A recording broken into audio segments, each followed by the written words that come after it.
Hey guys, and welcome to part 3 of coding Tetris in Python with Pygame. Now, up until this point, I actually have not tested my code.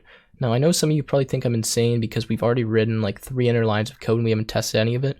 The reason I haven't done this is because I wanted to test this in between videos, figure out what the errors were so that I didn't waste too much time fixing all of them.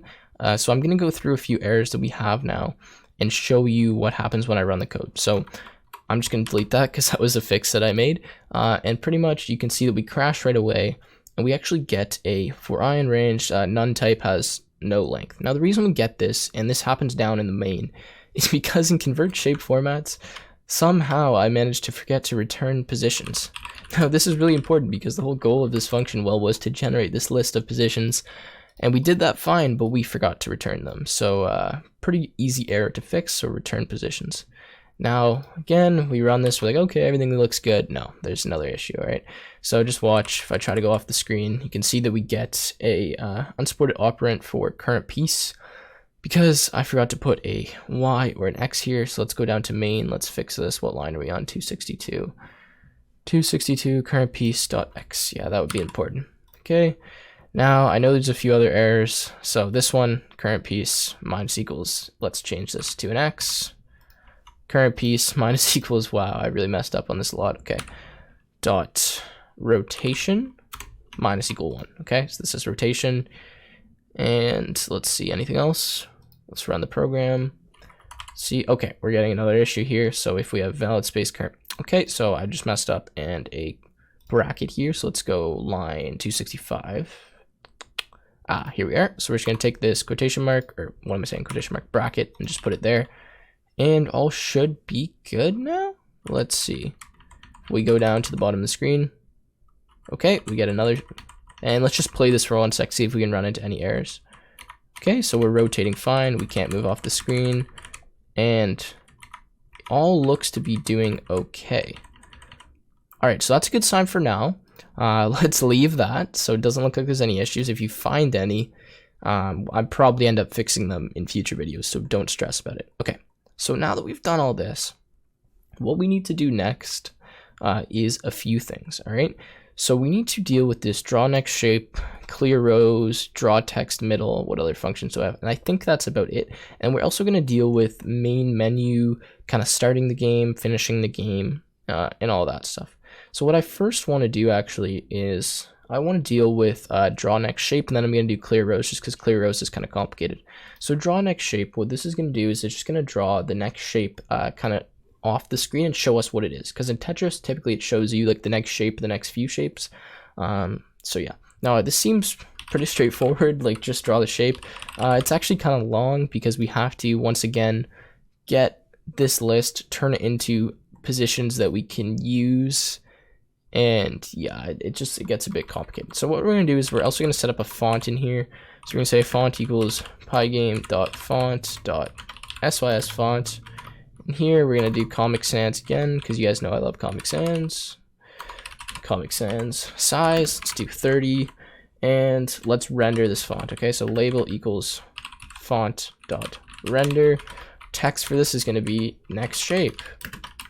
Okay. Feel free to add a colon or something if you guys want. Anti-aliasing 1, text color white, 255, 255, 255. Okay, basically we've already been through that. Okay, now we need to figure out where we're gonna draw this, this label, okay? So let's do the same thing we've done before. We're gonna say sx is equal to top left x plus the play width, and then we're gonna say sy is equal to top left y plus the play underscore height. Actually, we want play height. We're gonna say play height divided by 2. Okay, now what we're gonna do is this is gonna give us like to the right. Maybe I can just run this and show you guys. It's gonna give us where my mouse is right here, like a position kind of similar to here. So what we want, or actually here. So what we want to do is we want to add a constant to this so we move to the right a bit. So this constant we're just going to hard code in, and we can change this and play with it if we want it to be like move more to the right or more to the left. So to move more to the right, we're going to add 50. And then to kind of make this look a little bit better, we're just going to actually subtract 100 from this height so we move a bit higher up on the screen. Play with these constants if you guys want it to look a bit different. Okay, so now that we've got that, what we're going to do is we're going to format, we're going to say format is equal to shape dot shape. And same thing, we need the actual shape, so not just like that main list. We're going to shape dot rotation modulus the length of shape dot shape, like that. Okay, so this is the exact same thing that we did in format whatever. Okay, you guys know what function I'm talking about, and I've lost myself here. Okay, just to get the actual like sublist that we need. Okay, so now you might say, well, what are you doing here? We already have like a function that does this for us.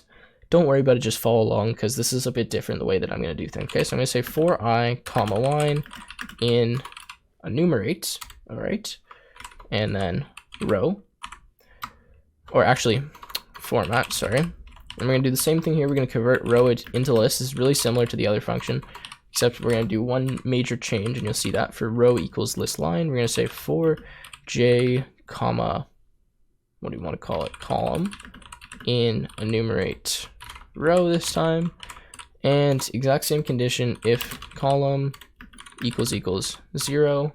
What we're going to do here, instead of adding some position to list, is we're going to draw something. And this is why I didn't want to use the other function that gives us list of positions, because I don't care about the position within the grid. I just care when we should draw something or not, because this doesn't matter. It's not going to be moving. We just want to draw like a constant image on the right side of this, or a static image on the right side of the screen that we can just look at. Okay. So what we do here is we're going to say pygame.draw.rect. So .draw.rect. We're going to need a surface. We pass the surface in. We need a color. It's going to be the shape color. Okay. And then we need our position to draw on. So SX. And then in this case, we're going to have to, since we're drawing each cube, right? We're not just drawing the whole shape, plus J multiplied by 30. And then we're going to do the same thing with Y. So SY plus I multiplied by 30. And we can actually just change this to, let's change this to block size to be a bit more dynamic. Okay, so instead of 30 block size, just in case we decide to change the dimensions of our screen later on. And then we need a width and a height, and that is going to be block size and block size, and we want this filled in, so comma 0. Okay, so what we've done here is really similar to what we've already done. We're just going to be drawing these blocks according to where they show up, like in this list, based on the initial X position plus like a changed kind of position or whatever. Okay. Anyways, I think that's about it for this. Oh, we need to actually bullet the label now. So we created this label, but we haven't actually drawn it on the screen yet. So let's do this. So we say surface dot bullet label. Change this to a period. Okay, and then we need a position. What's our position going to be? Well, we're actually just going to do SX plus 10 and SY minus 30. Okay. Again, play around with these constants, guys. If you want your thing to look a bit different, be more centered, whatever. I don't go like too crazy on cosmetics here. I just want everything to work and look decent. I assume you guys can mess around with it, all right? Okay, so now that we've done that, we've drawn the next shape. Well, we actually need to call this function. So within draw window, we're going to call draw next shape as well. So where should we call this? Let's see. Let's call it before we draw the grid. Draw next shape, or actually we can't call it in here. Where we need to call this is in the main, because we only have next shape within the main. So right when we're drawing draw window, we're actually just going to call draw next shape, because we need to give it the next shape. So it's going to be next piece, and then the grid. Is that what it takes? Or it takes a surface? Yeah, surface. Okay, so let me just go check this to make sure. And our surface is not called surface, is it? It's called win. Okay, so in draw next shape, yeah, we take a shape and a surface. Okay, so that should work fine. You know what? Let's actually just test this now and see if this is working. And we're not showing up. We're not drawing this surface. I believe it is because draw window, draw next shape. Okay, so what we need to do actually is this. Draw next shape. We're going to draw after draw window, and we're just going to update the display in here. So pygame.display.update, and then if we go to draw window, just remove this display update, and this should work. There we go. So now we're getting next shape on the side. The reason that wasn't working is because we were pretty much drawing over top of the next shape every time that we drew the window. So now that's working fine. We have our next shape showing up. And what else do we need to do? I'm really delaying trying to go to this clear rows function because this is really complicated, but I think we're going to have to do this next. Okay, so clear rows. In Tetris, obviously, if we create a full row, we need to clear that row. And then, so that's the only way the user can win, obviously, yeah? So the way to do this is probably a lot easier than the way I'm going to do it, but try to follow along because this is the only way I can kind of get to work, and this is probably the hardest part of the actual game, okay? So we're going to take grid and we're going to take locked positions. And what we're going to do is we're going to set up a few things here. Just follow along with me. I'll try to explain as I go. So we're going to say inc, which is an increment equals 0, for I in range the len of grid, -1, -1. Okay, and we're actually just going to subtract 1 from this too. What this is going to do is it's going to loop through our grid backwards. So it's going to start at the 20th row and it's going to move up to the 19th row. Okay, I'm going to say the current row is equal to grid I. All right, and we're going to say if the color 0, 0, 0 is not in our row, let's clear it. Okay, so we're going to add 1 to inc. Don't worry, I'm going to explain this after, guys. Just follow along. Okay, say ind equals I, and we're going to say for j in range the length of row. What we're going to do is we're going to try to delete locked square brackets current position, which is going to be ji, and then if this doesn't work, I'm going to accept and continue. Okay, so let's just talk about what I just did here because I kind of went fast, and there's another part to this function, don't worry. So the way this is going to work is we're going to say we're going to loop through the grid backwards. We're going to set row equal to every row in our grid, so what that we're looping through. And the way that we know if the row should be cleared is if 0, 0, 0 does not exist, because if 0, 0, 0 does not exist, that means there's no black squares in our row, which means it's completely filled with shapes or completely filled with cube objects or whatever. Okay, so we know we can clear it.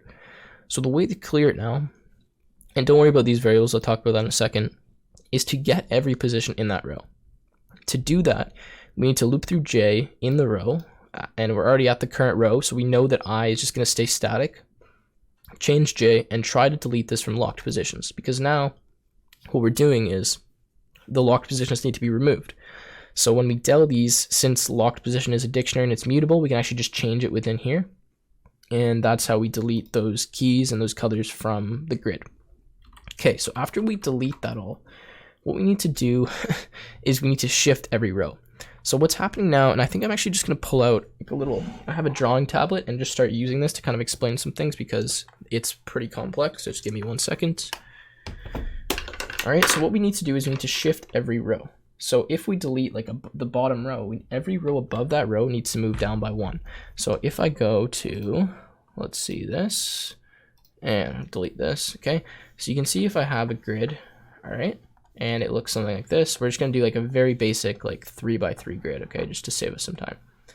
Let's say that we want to clear this row down here. So these are full of colors, right? So if we clear this row, then what happens is we get rid of all these, and then any positions that were above it, so let's draw something like this. Now this is here. Well, currently this is floating, right? Because if we've cleared all these positions down here, so we got rid of those, this is floating. So this needs to move down 1. So how can we go about doing that? And the thing is, every other row needs to shift down by 1 as well. But now let's talk about like a potential issue we might run into. So if I delete all that, and let's say we have a grid that looks like this, okay, and there's a color here. If we delete this row, the grid actually now in our memory only looks like this, all right? It's only this top portion because we've deleted an entire row out of the grid. So yeah, we can shift everything down by 1, but now we're left with the grid that's 1 less than the other one. So what we want to do is we need to add another row at the top here so that our grid stays the same size. Because if you delete an entire row, well, you're deleting the row, right? So you need to add back the other positions at the top because everything's shifting down by 1. So really the way it works is you delete this, and then this whole thing moves down, and then you add a row at top like this, okay? So that you're back to your continual grid. I hope that makes sense. That's kind of the only way I can really explain it to you guys in terms of how we shift things, and now I'm going to do it in code, all right? Okay, So leave a comment if you guys are confused about that, because I'll try to explain it in a better way, but it's just kind of like a confusing topic in general. Okay, so now what we're going to do, we're going to say if inc is greater than 0. Okay, we're going to say, so this means that we've shifted and we've removed at least one row.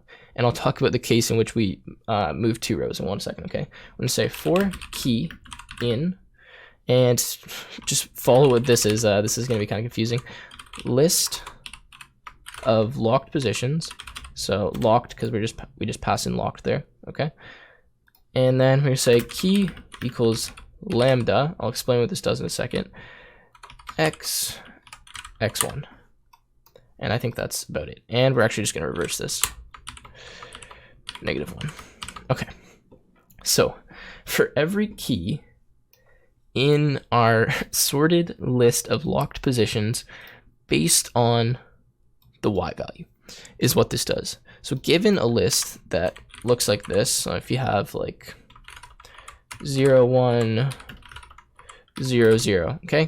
This is a very basic list. This could be an example of locked positions list, okay? What we're going to do is we're going to sort this list. And the way we sort it is based on this number here, this y value. And this is what this key equals lambda x, x1 does. You don't have to understand that. This is just a really kind of complex way to sort a list. What we're going to do is we're going to now make it look like this, 0, 0, 0, 1. And the way we do that is so that we get all the positions that have the same y value in like the correct order, okay? And you'll see why we need that when we start coding, okay? So I'm going to say x, y equals key, because again, remember key is a tuple.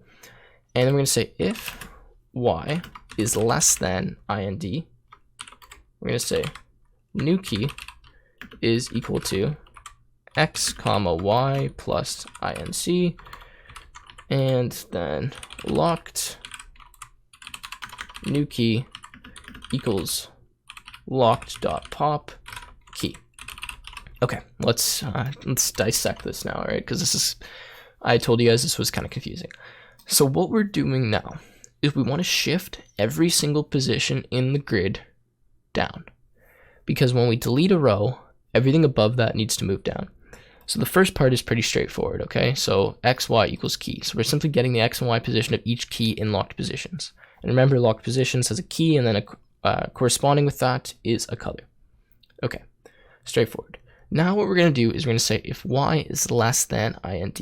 And what that means is if the y value of our key is above the current index of the row that we removed.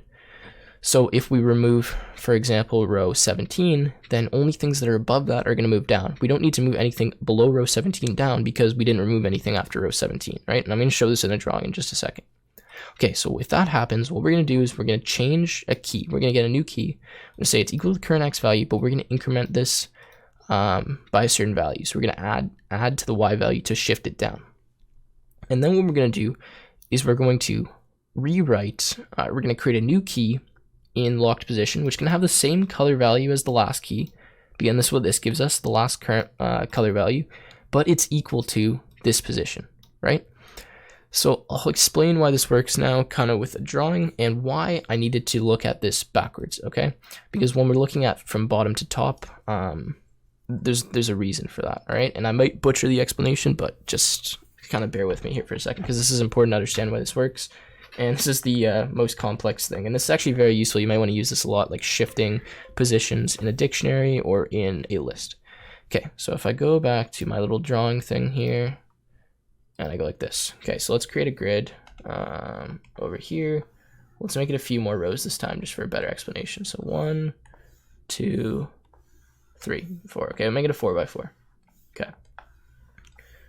And you guys can see my fancy drawing skills. Let's make this a row.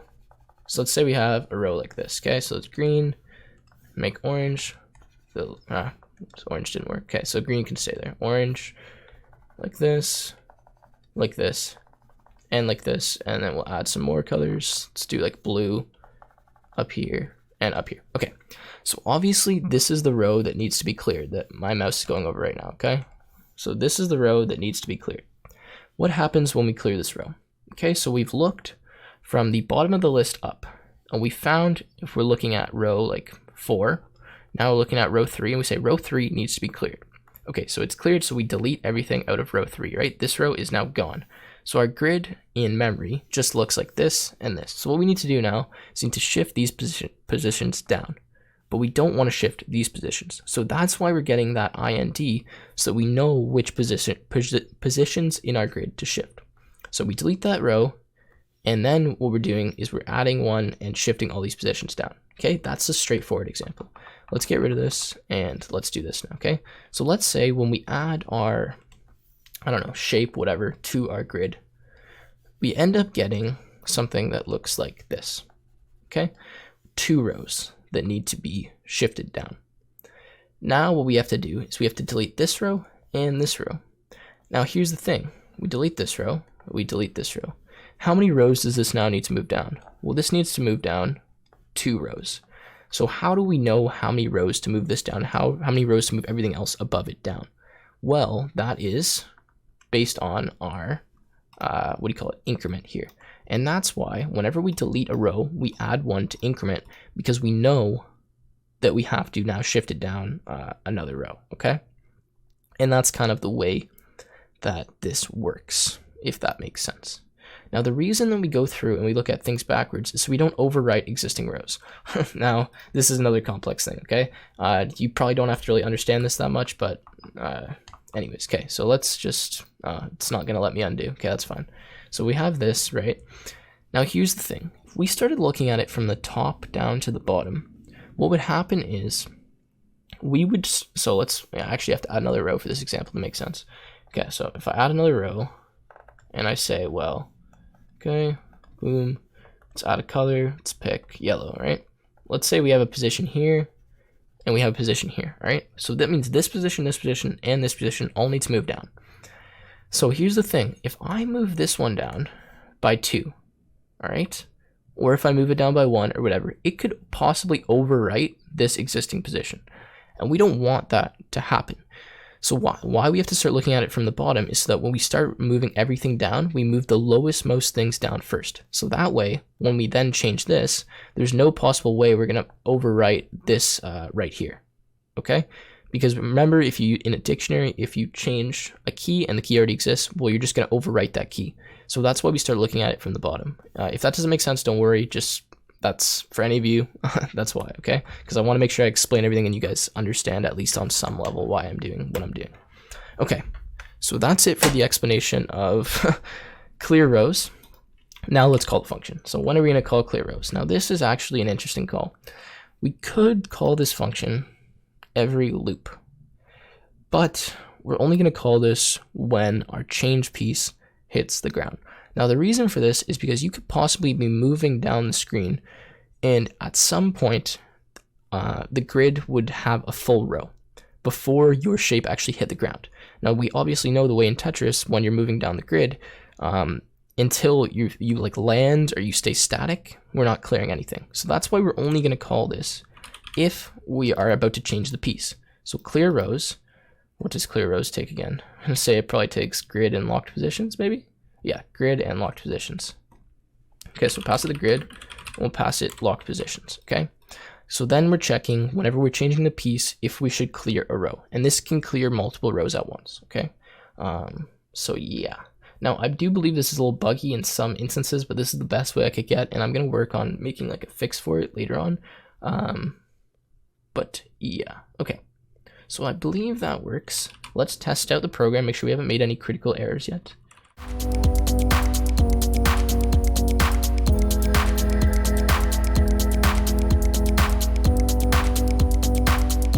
All right, let's go and see what happens. Boom, and there you go. The row clears, and that seems to work. Okay, and then, I mean, you guys can play around with this and see if everything's working. If there's like a ton of bugs with this, let me know, guys, because I will try my best to fix it. This is the best I can do for now, and it seems to be working fairly well. Okay, so you can see it's only clearing the rows that are above what we need to clear. Okay, so with that being said, I think I'm going to end the tutorial here, and in the next video, what I'm going to do is I'm going to go through more cosmetic stuff, so like this draw text in the middle. Any other functions I need to do? No, we just need to work in main menu, and then I'm probably going to fix like a few different bugs that we might have found. add a few stuff. Main menu is definitely something I'm going to do, and this is useful so you can have like click to start, and I'm also going to add score so that we can kind of save score and track who's doing the best or whatnot. Okay, so with that being said, that's it for this video. Hopefully you guys enjoyed. If you did, please make sure you leave a like and subscribe, and I'll see you again in the next one.